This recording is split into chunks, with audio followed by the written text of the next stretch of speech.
India की जानिब से खबर आई है कि नाइजीरिया में इंडिया जो है वो 14 बिलियन डॉलर्स की इन्वेस्टमेंट करने जा रहे हैं। इंडिया के तो अब वारे न्यारे हैं, उन्होंने साबित कर दिया है कि अपने अमल से, अपनी कैपेबिलिटी से, एफर्ट से आप अपने साइंसदान, अपनी टेक्नोलॉजिकल कैपेसिटी जो है बढ़ाएं, और ये 75-76 साल के बाद अब उसका सारा रिजल्ट एक के बाद एक नजर भी आ रहा है। अभी हम आपको दिखाते हैं, ये प्याज वाला बाहर आवाज लगा रहा है रेडी के ऊपर, तो हमें प्याज की जरूरत है, तो आए देखें कि हम कैसे ये अपनी ट्रांजैक्शन करते हैं। तो हम बाहर गए तो वाकई वो रेडी के ऊपर प्याज भी था और कुछ और सब्जियां भी शायद थी। तो उन्होंने जो लेना था ले लिया और वो स्कैन करके उन्होंने पे किया। तो ये तो सारे अपनी दुनिया में भी नहीं हुआ कि इतना एफिशिएंट सिस्टम हो गया। तो इंडिया की ये टेक्नोलॉजी जो है, बल्कि मेरे कजन ने बताया जो कनाडा के अंदर वाटर मैनेजमेंट का बहुत बड़ा वो एक्सपर्ट है, कि आने वाले दिनों में सारी दुनिया का जो सोलर एनर्जी का कैपिटल है ना, वो इंडिया बनेगा। तो इंडिया टेक्नोलॉजी के जरिए अब दुनिया के अंदर अपनी साख जो है ना बिठा रहा है। तो वहां पे उन्होंने पे किया, वो स्कैन किया, वो टच किया, तो सारा नो कैश इन्वॉल्व। तो उन्होंने तो इतनी ज्यादा एडवांस कर लिया ये टेक्नोलॉजी, और सारी दुनिया को मेरे ख्याल अब वो ये सिखाएंगे कि कैसे ये हमने 1.4 बिलियन लोगों के अंदर ये सिस्टम शुरू कर दिया है। इंडिया ने अब ये अपनी टेक्नोलॉजिकल बुनियाद पे आगे बढ़ने के लिए दुनिया के अंदर वो कोशिश कर रहे हैं। यानी इंडिया ऑल राउंड अब दुनिया के अंदर अपनी प्रोडक्ट्स को लेके आ रहा है।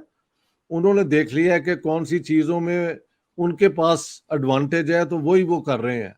सॉफ्टवेयर टेक्नोलॉजी में इंडियन जो हैं साइंटिस्ट, इंजीनियर्स, टेक्नीशियंस बहुत एडवांस्ड हैं, और मैं तो वहाँ देख के सब आया हूँ।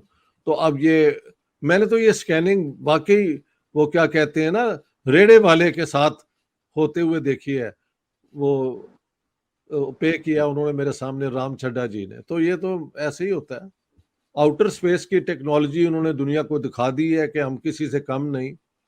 सुना है सूरज पे भी कोई उन्होंने भेजी है स्पेस मिशन किसी किस्म की। एक लड़की है सना अली, यूपी के मुसलमान, वो भी साइंटिस्ट है और वो भी इसी टीम का हिस्सा है। तो तुम अंदाजा लगाओ, सना अली उसका नाम है लड़की का।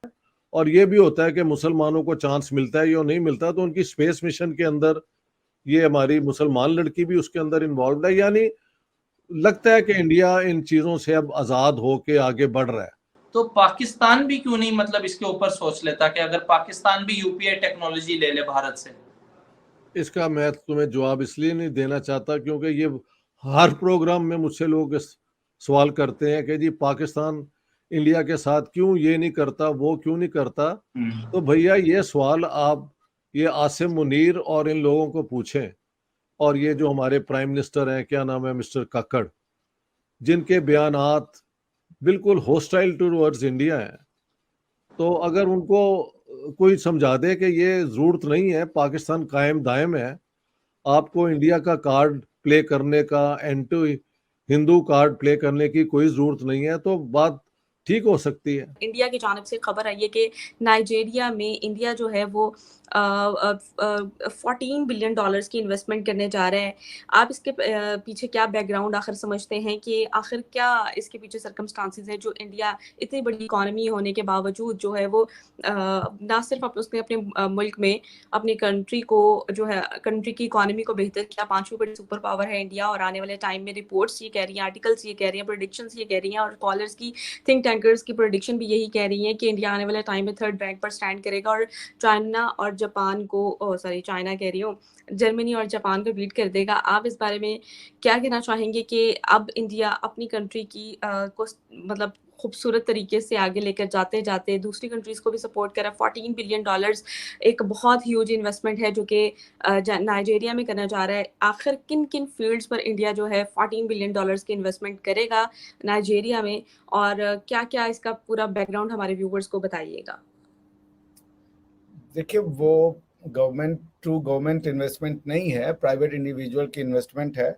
डिफेंस सेक्टर में है, स्टील के सेक्टर में है, और भी कई सेक्टर्स में है। जैसे मित्तल ने 700 मिलियन डिफेंस सेक्टर के लिए दिया है कि नाइजीरिया खुद से सेल्फ सस्टेन हो सके अपने उसमें। कुछ लोग उनके जो ऑयल है, मिनरल है, इस तरीके के डिफरेंट सेक्टर्स में इन्वेस्ट कर रहे हैं। और इस समय नाइजीरिया जो है वो इकोनॉमिकली अच्छे दौर से नहीं गुजर रहा है, but it has a potential to grow. और अगर जो बिजनेसमैन है उनको लगता है कि हाँ इसमें यहाँ पे इन्वेस्ट किया जाना चाहिए, तो वो इन्वेस्ट बिल्कुल करना चाहिए। और एक इंडियंस का देखिए ना, मार्केट में एक क्रेडिबिलिटी है। इंडियंस जब बिजनेस करते हैं तो वो काफ़ी जिसे कह लीजिए प्रोप्राइटरशिप उनकी बहुत हाई होती है। बिजनेस स्टैंडर्ड्स और एथिक्स को वो बहुत रिलीजियसली फॉलो करते हैं। ज़्यादा वहाँ पे आप उनको गलत कामों में नहीं पाएंगे। तो there is a goodwill about India. आप अमेरिका में देख लें, जितने सारे जो इनिशिएशंस लिए गए हैं या जो स्टार्टअप जितने इंडियंस के हैं उतने तो किसी के नहीं है। तो इट्स अ गुड थिंग कि इंडियन जो इंक है उसको अंग्रेजी में कहते हैं इंडियन इंक, यानी इंडियन कंपनीज जो हैं, if they think that time has come, they should go out and find out or trace other avenues of money making, helping other societies, other economies, then why not? और ये तो अच्छी खबर है। अभी तो ये प्लेज है, देखिए हाउ मच मनी और how much business it converts. 1947 में भारत के आज़ाद होने के बाद बहुत ही लंबे समय तक भारत एक सोशलिज्म के मॉडल पर चला। जिस तरह से यूएसएसआर 5 ईयर प्लान पर चलता था, वही सेम चीज़ हमने भी अपनाई। और कुछ दिनों बाद हमारे हालात तो सुधरे, लेकिन जो हालात सुधरने का पेस था वो बहुत ही स्लो था। और इसी वजह से हम फाइनेंशियली बहुत ही ज़्यादा ग्रो नहीं कर पाए, और हमें बहुत सारी एड लेनी पड़ती थी यूनाइटेड नेशन से, अमेरिका से।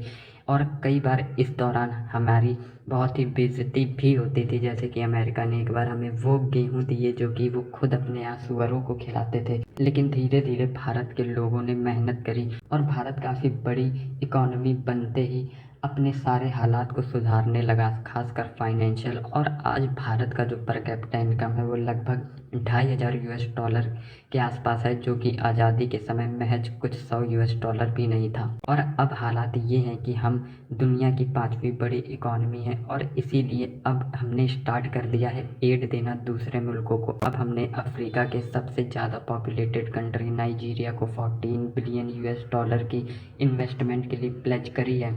और इस दौरान बहुत सारे प्रोजेक्ट कोलैबोरेशन के साथ किए जाएंगे। साथ ही साथ जब श्रीलंका जो हमारा नेबर है उसको फाइनेंशियल क्राइसिस हुआ और फाइनेंशियली कोलैप्स आया उनके यहाँ, तो हमने उन्हें लगभग $4 बिलियन दिए, जिसके बाद वो अपने क्राइसिस से सक्सेसफुली निकल रहे हैं। और इसी तरह भारत अपने सारे नेबर देशों को एक्सेप्ट पाकिस्तान अपने एनुअल बजट से कुछ 100 करोड़ रुपए एज अ एड देता है।